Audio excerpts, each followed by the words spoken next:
PTI से लिया था, जबरदस्ती और गैर कानूनी ऑर्डर के जरिए छीना था, उस ऑर्डर को कलअदम करार दे दिया है और साथ ये कहा है कि फिल फॉर जो बैट सिंबल है पीटीआई को वापस दिया जाए, कि इसके बाद पीटीआई को ये इलेक्शन जीतने से कोई नहीं रोक सकेगा।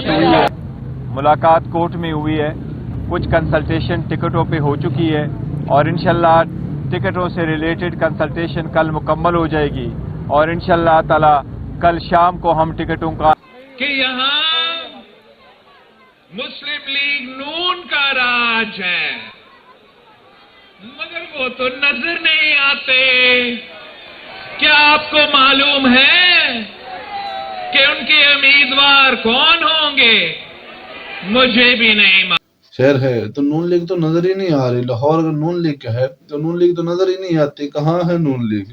तो बिलावल भुट्टो साहब कहते हैं कि ये भुट्टो का शहर था, भुट्टो का है और भुट्टो का रहेगा। और बिलावल भुट्टो साहब कई सारे वादे भी कर चुके हैं, जैसे 300 वाट यूनिट वाट बिजली फ्री मिलेगी आपको, और जो है तनख्वाहें डबल कर दी जाएंगी, मजदूर कार्ड मजीद बनाए जाएंगे और भी बहुत कुछ वादे इतने कर चुके कोई समझ नहीं आती। जिस तरह इमरान खान साहब ने भी वादे किए थे कि हम 1 करोड़ नौकरियां देंगे, तो अभी बिलावल भुट्टो साहब भी इतने वादे कर चुके हैं, कुछ समझ नहीं आती कि ऐसे वादे भी कभी पूरे हुए हैं कि 300 वाट तक बिजली फ्री मिले आपको। ये बड़ी अजीब सी बात है। और इमरान खान साहब ने जिस तरह वादे किए थे, वादों की बम्बार की थी, हम ये कर देंगे, हम वो कर देंगे, हम आपको जो है ना 1 करोड़ नौकरियां देंगे, और भी बहुत सारे वादे हुए थे। इसी तरह आज बिलावल भुट्टो साहब छा चुके हैं वादों के खिलाफ।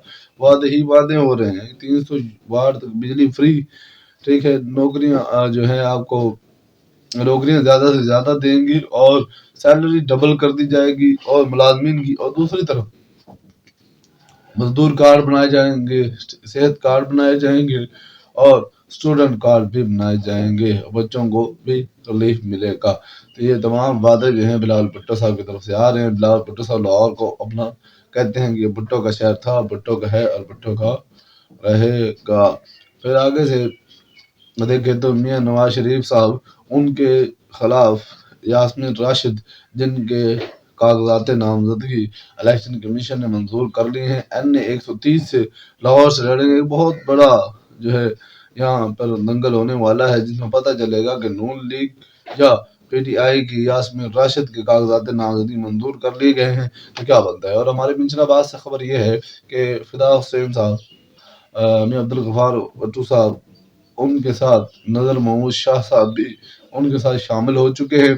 तो उस शमूलियत से उनकी पार्टी और ज़्यादा स्ट्रांग हो चुकी है। और अभी ताल्लुका साहिबान ने, मियां फिदा हुसैन और अब्दुल गफ्फार भट्टू साहब ने अभी तक कोई भी किसी भी पार्टी का टिकट वसूल नहीं किया है। जैसे ही वो किसी पार्टी का टिकट वसूल करते हैं, अभी वो पार्टी मजबूत हो रही है। तो कल भी एक अच्छा खासा जलसा था, इजलास हुआ, जिसमें बहुत सारे जो सियासतदान है वो इकट्ठे हुए और शरीक हुए। और बहुत ज्यादा जो है ना, जैसे नजर आ रहा था कि पहले ही मियां फिदा हुसैन साहब के अपने जाती वोट हैं मिंजनाबाद में, बहुत ज्यादा वोट हैं। और अब भी और पार्टी स्ट्रांग हो गई है। पार्टी स्ट्रांग इसलिए कर रहे हैं क्योंकि आगे से तहरीक लब्बैक के बानी आवाज़ रिजवी साहब आ चुके हैं। तो इसी वजह से तो ये जो है पार्टी को और ज़्यादा स्ट्रॉन्ग करते जा रहे हैं। मियां फिदा हुसैन साहब, मियां अब्दुल गफ्फार साहब, जो मियां अब्दुल गफ्फार साहब है वो हमारे MNA थे और मियां फिदा हुसैन साहब MPA की सीट से लड़ते हैं। तो मजीद अपनी पार्टी को स्ट्रॉन्ग करने के लिए और भी बहुत सारे लोग मिलाए जा रहे हैं। और पहले ही हमारी पार्टी स्ट्रॉन्ग थी, अब मजीद इसका पता चलेगा कि जो है टिकट कहाँ से मिलता है, टिकट किस पार्टी का लिया जाता है। अभी कोई टिकट मुतफक्का तौर पर लिया नहीं गया, ना नून लीग से, ना पीपल पार्टी से और ना ही PTI से। पहले हमारा जो टिकट था वो